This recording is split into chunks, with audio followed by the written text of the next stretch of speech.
তোফাজ্জেল আমার দেবর। আমি তোফাজ্জেলের ভাগ্নের থেকে আমারে মাঝে মাঝে রাত্রে ফোন দিত, কখনো পুলিশ সাজে, কখনো দেবর। মানসিক ভারসাম্যহীন ছিল তোফাজ্জেল। তোফাজ্জেলের ভাবি এবার মুখ খুলেছে, নিজে বক্তব্য প্রদান করছে। তোফাজ্জেল হত্যার বিষয় নিয়ে তাকে ফাঁসানো হচ্ছে। সেখানে তানিয়া নামে তার সেই ফুফাতো বোনের যে বক্তব্য ছিল, তোফাজ্জেলকে বাড়ি ছাড়া করে তার নিজের ভাবি। সেখানে ভাইয়ের পেনশনের অর্থ, এমনকি পিতা মাতা সে রেখে যাওয়া অর্থ সম্পত্তি নিজে ভোগ দখল করার জন্য যখন তোফাজ্জেল পাগল হয়ে যায়, তখন তাকে বিভিন্নভাবে নির্যাতন করত তার ভাবি। সেই বিষয় নিয়ে ভাবি এবার মুখ খুলেছে। তার বক্তব্য ছিল, রাতের বেলায় বিভিন্নভাবে তাকে ফোন দিয়ে বিরক্ত করত সেই তোফাজ্জেল। মানসিক ভারসাম্যহীন হওয়ার কালীন সেই তোফাজ্জেলকে নিয়ে বিভিন্ন ভয়ভীতি থাকলে সেখানে ভাবি যে নাকি সেই বিষয়টি অগ্রাহ্য করত বলে বিভিন্নভাবে তার বক্তব্যে উঠে এসেছে। আপনাদের সামনে সেই ভাবির কথা শোনাবো।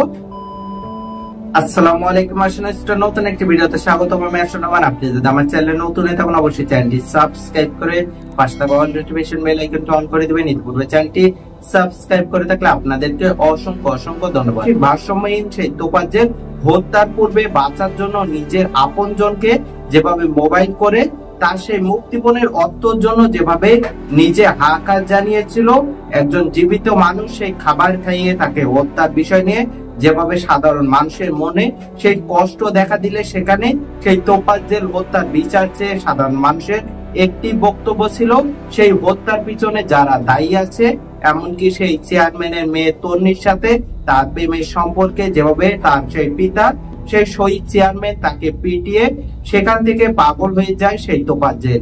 2011 সালে পিতা যে নাকি রোড অ্যাক্সিডেন্টে মারা যায়, এমনকি মা যে নাকি 2019 সালে মৃত্যুবরণ করে, এমনকি ভাই যে নাকি 2023 সালে লিভার জন্ডিসে মৃত্যুর পরে সেই তোফাজ্জেলের উপর নেমে আসে ভয়াবহ নির্যাতন। সেখানে ভাবি যে নাকি সেই তোফাজ্জেলকে খাবার দিত না, এমনকি বাড়ি আশ্রয় দিত না। মানসিক ভারসাম্যহীন হলে কেউ কোনোভাবে চিকিৎসা না করিয়ে সেই বিষয়টি বিভিন্নভাবে হেলাইভাবে তাকে বাড়ি ছাড়ার পরিকল্পনা করে। সেখানে ভাবির বক্তব্যে উঠে আসে ভিন্ন ধর্মী এক বক্তব্য। চলুন প্রথম তার সেই কথা শুনে আসি। তাই কতটা সত্যতা লুকিয়ে আছে অবশ্যই কমেন্ট বক্সে আপনাদের মন্তব্য জানাবেন। চলুন প্রথম তার সেই কথা শুনে আসি, তারপর সেই সম্পর্কে তথ্য জানাবো। তোফাজ্জেল আমার দেবর। আমি তোফাজ্জেলের ভাবি। ও আমাদের সাথেই থাকতো। আমি, আমার স্বামী আর আমার দেবর একাত্রে থাকতাম। আমরা যেই থানায় ট্রান্সফার হইতো ওই থানায় আমাদের সাথে ও থাকতো। আমাদের ওই জায়গায় থেকে লেখাপড়া করতো। হঠাৎ করে ওর একটা মানসিক সমস্যা ওর মধ্যে দেখা দেয়। আমরা আর নিয়ন্ত্রণে আনতে পারি নাই। আমি তো আনতেই পারি। এলাকার মানুষও কিছুটা ভয়ে থাকতো যে কার কখন কোন মেয়ের। ও তো মানসিক ভারসাম্য সুস্থ অবস্থায় ও কখনো এরকম ছিল না।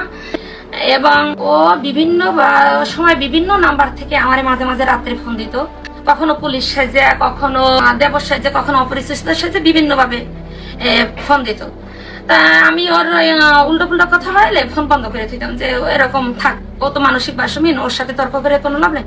এরকম ফোন দিত যে আপনি বিয়ে করবেন নি, আপনার ছেলে মেয়ে কত টাকা পেয়েছেন পেনশনে, আপনার পুলিশেরা কতটা সাহায্য করে, এরকম বিভ্রান্তকর কথা বলতো।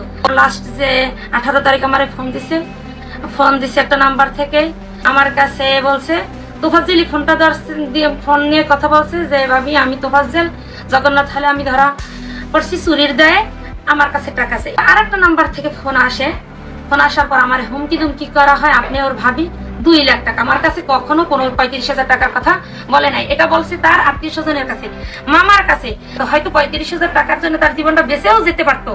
এতদিন এই মামাতো বোন কোথায় ছিল? সে তো ঢাকা ছিল। তার বাবাকে ফোন করা হয়েছিল 35,000 টাকা চাইয়া। তাহলে সে ঢাকা ছিল, তার চাচাতো বাইরে ঢাকা ছিল। আমি গ্রামে থাকি, আমি একটা মহিলা মানুষ, 2টা বাচ্চা নিয়ে আমি ওই সময় ওই রাত্রে কি করতে পারি? এটা আমার সাফারির জন্য ওরা আমারে মানসিকভাবে এবং ওরা এই আর্থিক সাহায্য যাতে না করে সেই জন্য আমাকে এখানে বিলেন বানানো হয়েছে। তোফাজ্জেল হত্যা, সেখানে হত্যার বিষয় নিয়ে সেই হত্যাকারীরা যেভাবে নৃশংসভাবে সেই তোফাজ্জেলকে পিটিয়ে হত্যা করে। ঢাকা বিশ্ববিদ্যালয়ের ক্যাম্পাসে যেভাবে সেই ছাত্ররা খাবার খাইয়ে তোফাজ্জেলের হত্যার বিষয় নিয়ে সাধারণ মানুষের একটি বক্তব্য ছিল, একজন জীবিত মানুষকে কিভাবে পিটিয়ে হত্যা করে। সেখানে ঢাকা বিশ্ববিদ্যালয় ক্যাম্পাসে তোফাজ্জেল হত্যা এমনকি পরবর্তীতে সেই বিষয় নিয়ে যেভাবে তোফাজ্জেলের জীবন কতটা কষ্টসাধ্য ছিল, যেখানে পরিবারের মানুষের অবহেলা, পিতা মাতা ভাই হারা সেই তোফাজ্জেলের জীবনের যে করুণ অবস্থা, সেখানে তোফাজ্জেল হত্যার বিষয়টি মেনে নিতে পারছে না সকল মানুষ।